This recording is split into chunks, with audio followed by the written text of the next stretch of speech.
Hi, welcome to my channel friends. ముందు వీడియోలో గ్రహాల లక్షణాల గురించి చెప్తానని చెప్పాను కదా. అయితే 1వ నెంబరు బుధుడు. దీనిని మెర్క్యూరీ అని కూడా అంటారు. ఇది సూర్యునికి దగ్గరగా ఉన్న గ్రహం. దీనిని అప్పుల గ్రహం అని, ఇనప గ్రహం అని, ఉపగ్రహ గ్రహం అని కూడా అంటారు. దీని ఆత్మభ్రమణ కాలం 58 రోజులు. దీని పరిభ్రమణ కాలం 88 రోజులు. ఆత్మభ్రమణ అంటే బుధుడు గ్రహం తన చుట్టూ తాను తిరగటానికి పట్టే కాలం 58 రోజులు. అదే భూమి అయితే 24 గంటలు అన్నమాట. దీని పరిభ్రమణ కాలం 88 రోజులు. అదే భూమి అయితే 365 రోజులు. ఈ రెండు దాదాపు సమానంగా ఉన్న గ్రహం. అత్యల్ప పరిభ్రమణ కాలం కలిగిన గ్రహం 88 రోజులు. అత్యధిక ఉష్ణోగ్రత వ్యత్యాసాలు కలిగిన గ్రహం. వ్యత్యాసం 600 డిగ్రీల సెంటీగ్రేడ్. అంటే ఉష్ణోగ్రత వ్యత్యాసాలు అంటే ఒక ప్రాంతంలో ఒక ఉష్ణోగ్రత, ఇంకో ప్రాంతంలో ఇంకో ఉష్ణోగ్రత ఉంటుంది అనమాట. పగలు ఉష్ణోగ్రత 400 డిగ్రీల సెంటీ, రాత్రి ఉష్ణోగ్రత 200 డిగ్రీలు. చూడండి, మనమైతే బతికేది 38 నుంచి 45 వచ్చాక మనకు మండిపోద్ది. ఎండాకాలం మే నెలలో ఎండలు విపరీతంగా ఉంటాయి. మార్చి, ఏప్రిల్, మే. అప్పుడుండే ఉష్ణోగ్రత 40 నుంచి 42, 45, మ్యాక్సిమం 50 దాకా ఉంటుంది అనమాట. అయితే ఈ గ్రహం మీద 400 డిగ్రీలు ఉంటుంది పగులు. రాత్రి అయితే -200 డిగ్రీలు. చూడండి, గాలి బాగా వస్తుంది. ఉపగ్రహాలు లేని గ్రహాలు బుధుడు, శుక్రుడు. వీటికి ఉపగ్రహాలు లేవు. మన భూమికి అయితే ఉపగ్రహం ఉంది, చంద్రుడు అనమాట. చంద్రుడిని ఉపగ్రహం అంటారు మన భూమికి. ఈ గ్రహానికి అయితే లేవు. బుధుడికి లేదు, శుక్రుడికి లేదు. ఈ గ్రహం మీద వాతావరణం కూడా లేదంటే గాలి లేదు, గాలి ఉండదు అనమాట. 2వ నెంబరు శుక్రుడు, వేనస్ అని కూడా అంటారు. ఇది అతి ప్రకాశవంతమైన గ్రహం. ఇది అత్యంత వేడి గ్రహం, 500 డిగ్రీలు. ఓకేనా. ఇది భూమికి దగ్గరగా ఉన్న గ్రహం, అంటే భూమికి దగ్గరగా ఉంటుందంట. దీనినే ఉదయతార అండ్ సంధ్యాతార అంటారు. ఉదయతార అంటే పాస్పరస్, సంధ్యాతార అంటే హెస్పరస్ అన్నమాట. దీనిని గ్రీకులు అందమైన దేవతగా పూజిస్తారు. చూడండి, గ్రీకులు అందమైన దేవతగా పూజించే గ్రహం శుక్ర గ్రహం. దీనిని వేగు చుక్క అని కూడా అంటారు. దీనిని భూకవుల అంటారు. కారణం పరిమాణంలోనూ సాంద్రతలోనూ దాదాపు భూమికి దగ్గరగా సమానంగా ఉండటం. అత్యధిక ఆత్మభ్రమణ కాలం కలిగిన గ్రహం 243 రోజులు. అంటే తన చుట్టూ తాను తిరగటానికి 243 రోజులు పడుతుంది. దీని పరిభ్రమణ కాలం 223 రోజులు. పగలు రాత్రులు ఎక్కువగా ఉన్న గ్రహం అన్నమాట. పరిభ్రమణ కాలం కంటే ఆత్మభ్రమణ కాలం ఎక్కువగా కలిగిన గ్రహం శుక్రుడు. చూడండి, గ్రహాలన్నీ పడమర నుండి తూర్పుకి అపసవ్య దిశలో భ్రమణం చెందుతాయి. శుక్రుడు యురేనస్ అంటే వరుణుడు అనమాట. తూర్పు నుండి పడమరకు సవ్య దిశలో భ్రమణం చెందటం వల్ల ఈ గ్రహాలపై సూర్యుడు పడమరన ఉదయిస్తాడు. శుక్రుడు మబ్బులచే ఆవరించబడి ఉన్న గ్రహం. దీని చుట్టూ మబ్బులు ఉంటాయట. ఈ గ్రహం యొక్క వాతావరణంలో 95 డిగ్రీలు కార్బన్ డైఆక్సైడ్ ఉండడం వల్ల ఇది అత్యధిక గ్రీన్ హౌస్ ప్రభావానికి గురి అవుతుంది. అంటే ఏంటంటే ఈ గ్రహం మీద వాతావరణం ఉంటుంది, కాకపోతే వాతావరణంలో కార్బన్ డైఆక్సైడ్ 95% ఉంటుంది. దీనివల్ల గ్రీన్ హౌస్ ఎఫెక్ట్ గురవుతుంది. గ్రీన్ హౌస్ ఎఫెక్ట్ గురైతే అవుతాయి, సూర్యకిరణాలు ఏకంగా ఓజోన్ పొర అనేది దెబ్బతినడం వల్ల సూర్యకిరణాలు ఏకంగా భూమి మీద శుక్రుడి మీద పడతాయి. పడడం వల్ల ఎక్కువగా వేడి ఉత్పన్నమవుతుంది. తరువాత 3వది భూమి. మనం ఉన్న గ్రహం అన్నమాట. మనం నివసించేది భూమి మీదనే. ఇది సూర్యుడి నుండి దూరంలో 3వది.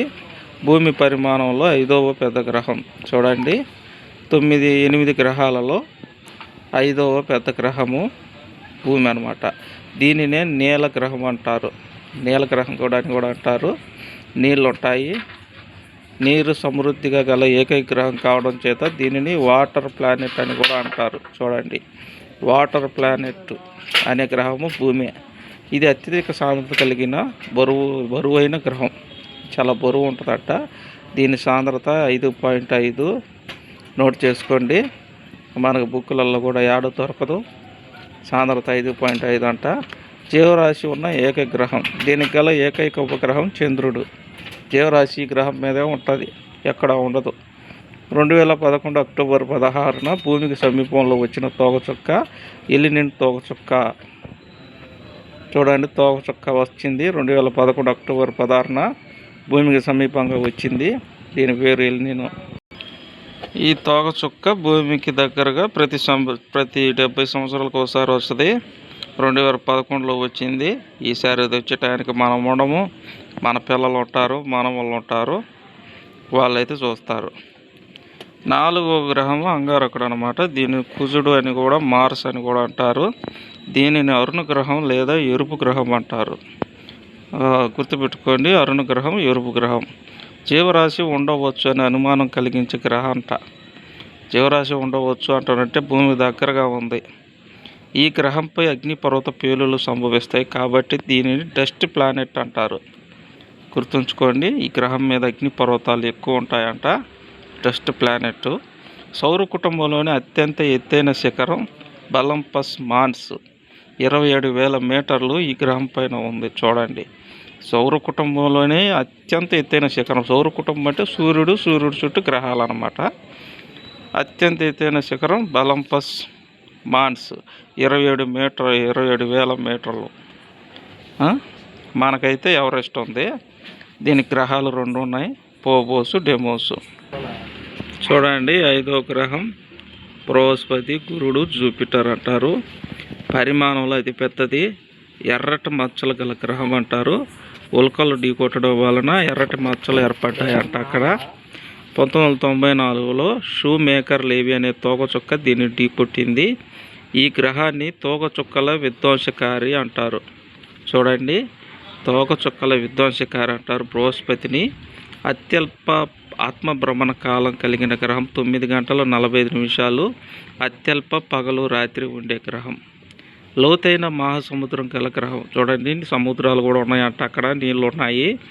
ఈ గ్రహ ఉపరితలంపై అగ్నిపర్వత సరస్సులు, జ్వాలాబిల అధికంగా కనిపిస్తాయి. దీనిపైన ఏం చేస్తాయి అంటే, అగ్నిపర్వత సరస్సులు అంటే జ్వాలాబిల, అగ్నిపర్వత పేలినప్పుడు లావా నీళ్ళలాగా పారుతుందన్నమాట, సరస్సులాగా తయారవుద్ది.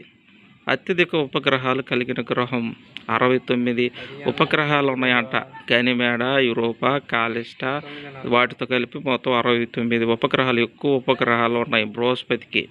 సౌర కుటుంబంలోని ఉపగ్రహాల్లో అతిపెద్దది గనిమేడ.